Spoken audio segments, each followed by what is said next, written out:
श्री सद्गुरु महाराज की जय। पुस्तक संत शाही ज्ञान प्रकाश, जन्म सती स्मृति ग्रंथ संकलन करता स्वामी धैर्यानंद।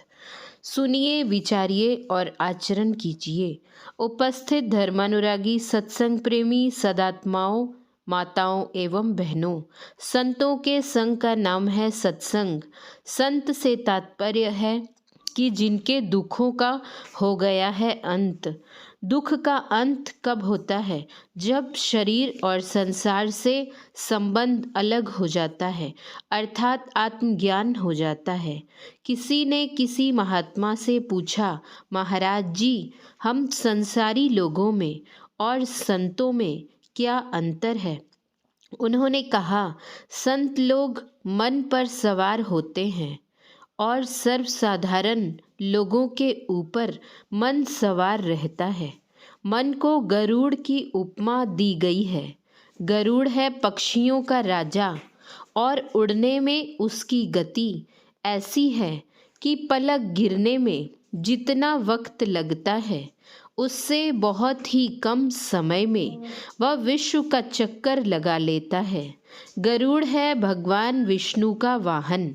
भगवान विष्णु गरुड़ पर सवार होकर पलक गिरने में जितना वक्त लगता है, उससे कम ही समय में विश्व अर्थात संसार का कल्याण करते हैं। उसी तरह संत लोग अपने मन पर सवार होकर अपना तो कल्याण कर ही चुके होते हैं, विश्व का भी कल्याण करते हैं। लेकिन जिनके ऊपर मन सवार रहता है, उनको संसार की योनियों में चक्कर लगाना पड़ता है। इसीलिए संतों के वचन को अमृत कहा गया है। अमृत के बारे में आप लोग जानते हैं, सुन और पढ़कर, लेकिन अमृत कैसा होता है हमने तो नहीं देखा है और ना सुना ही है कि अमुक जगह अमृत पीकर कोई अमर हो गया है। कुछ बात ऐसी है जो आम लोगों को समझाने के लिए कही गई है। जैसे अमृत है, पारस है, कल्प वृक्ष है, पदार्थ रूप में ये हैं, यह कहना कठिन है। लेकिन अगर ऐसा कुछ है तो संतों का ज्ञान ही अमृत है, संतों का ज्ञान ही पारस है, संतों का ज्ञान ही कल्प वृक्ष है। किसी सुभाषितकार ने लिखा है कि गंगा पापम शशितापं दैन्यम कल्पतरु अस्तथा पापम तापम च दैन्यम च हरति साधु समागम। गंगा पाप का हरण करती है, चंद्रमा ताप का हरण करता है, कल्प वृक्ष दीनता का हरण करता है और संतों का संग पाप ताप और दीनता सबका हरण कर लेता है। ऐसे संतों के वचन को अमृत कहा गया है। सुनिए, किस लिए सुनिए? सुनना होता है करने के लिए। करने की जननी है सुनना। सुनेंगे नहीं तो मिलेगा कैसे? सुनेंगे नहीं तो करेंगे कैसे? सुनना है करने के लिए, करना है पाने के लिए। क्या पाने के लिए? हर एक क्या पाना चाहता है, हर एक के लिए विचारणीय है। यो तो इच्छा का अंत नहीं। तुलसी साहब एक संत हुए, उनके वचन में है, एक दिल लाखों तमन्ना। बहुत इच्छाएं हैं, कितनी इच्छा है। कबीर साहब के वचन में है कि जिस तरह समुद्र में तरंगे उठती हैं, उसी तरह मन में इच्छा की तरंग उठती है। आप पढ़े लिखे लोग जानते हैं, भौगोलिक ज्ञान रखने वाले कहते हैं, एक हिस्सा थल और 3 हिस्सा जल है। समुद्र बहुत बड़ा है, उसमें बहुत तरंगे उठती हैं।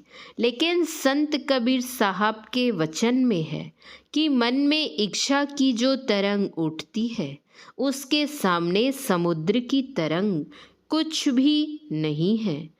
समुद्र लहर तो थोड़िया, मन लहरे घनियाए, केते आए समाइया, केते जाए बिसराए।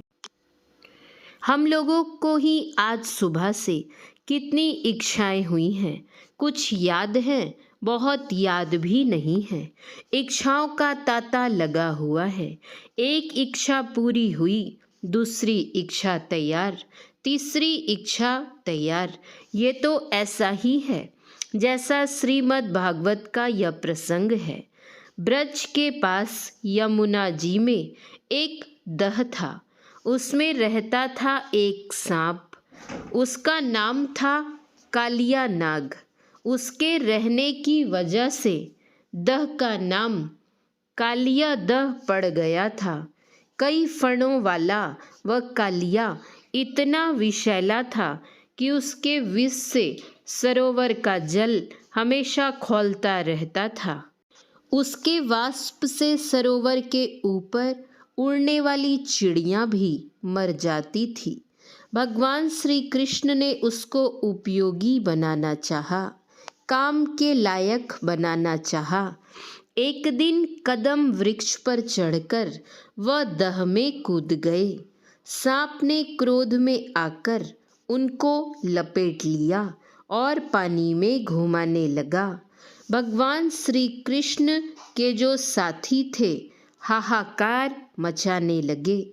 कितने तो दुख के मारे बेहोश हो गए। उधर ब्रज में भी अपशकुन होने लगा। ब्रजवासियों के मन में हो गया कि कृष्ण के ऊपर विपत्ति आ गई है, क्योंकि इस तरह की विपत्तियां पहले भी कई बार आ चुकी थीं।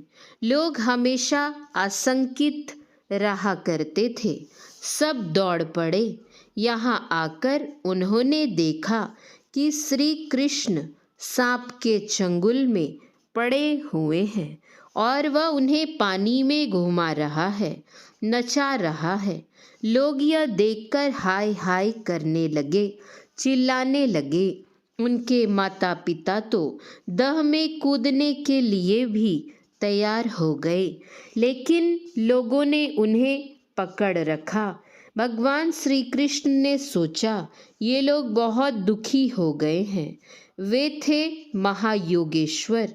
योग से तात्पर्य है संतों की युक्ति के मुताबिक साधन करने वाले। उन्हें कुछ सिद्धियां हो जाती हैं, लेकिन उत्तम विचार के जो साधक लोग होते हैं वे रिद्धि सिद्धि के फेर में नहीं पड़ते हैं। यह गोस्वामी तुलसीदास जी महाराज ने लिखा है। रिद्धि सिद्धि प्रेरई बहु भाई, बुद्धि ही लोभ दिखावई आई, छल बल कर करी जाई समीपा, अंचल बात बुझावई दीपा, होई बुद्धि जो परम सयानी, तिन्ह तन चितवन अनहित जानी। सयानी बुद्धि के जो साधक होते हैं वे रिद्धि सिद्धि के फेर में नहीं पड़ते हैं। जो इसके फेर में पड़ते हैं वे अपने को हानि में डालते हैं। हमने अपनी आँखों से देखा है। आज से लगभग 70 साल पहले की बात है। उस समय हमारी अवस्था मात्र 16 साल की रही होगी। हमारा जो जन्म स्थान है वहाँ से लगभग 30 किलोमीटर दक्षिण एक बड़े अच्छे महात्मा हुए। उनकी बड़ी ख्याति हुई।